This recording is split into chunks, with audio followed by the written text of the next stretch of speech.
Okay, guys, a quick market update on Memorial Day as we honor our fallen. Here's the S&P 500 on the monthly, weekly, and the daily charts, and everything looks actually pretty good as we are starting to break above that important neckline at 4,200. And there's plenty of energy for the price to do so. And the reason I say that is because it's been very choppy over the last few weeks and actually few months. And that builds up a lot of potential energy for eventual trending. But is that going to happen? If you think about it, the driver of the S&P 500 has been 7 stocks in the NASDAQ, doing all the heavy lifting. Here's the chart of the NASDAQ 100 monthly, weekly, and daily charts showing that we've got the beginnings of a very strong trend here. In fact, this has actually gone parabolic. This is the S-shaped curve that I typically see. Now, price can do whatever it wants to, but this is where we use the discipline of understanding the energies to this, and there is a limit to these. Typically, when you can see that when we get down into this level of linearity on the NASDAQ chart, things tend to go from range expansion to range contraction.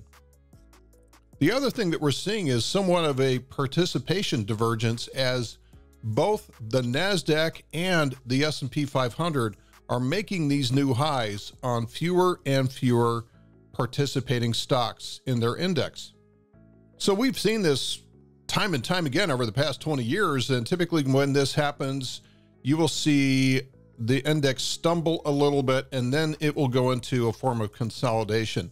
Now, if we go back to the S&P, again, what I've been calling for and thinking that this would be the smartest thing is I didn't really want to see the price break out on the daily chart above 4,200, especially on low volume that we had on Friday, because I think this is what gets retail to chase after it, and I think this is what institutions love to sell into.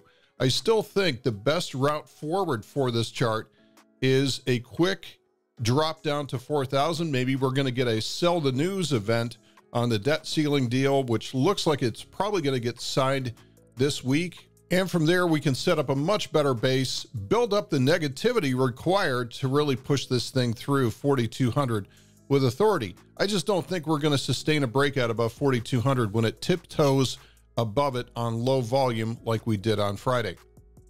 But the market is a very humbling thing. If the price continues to sustain closes above 4,200, I'm going to have to rethink my original thesis this week. That's it for today's Market Minute. We'll see you in the next one.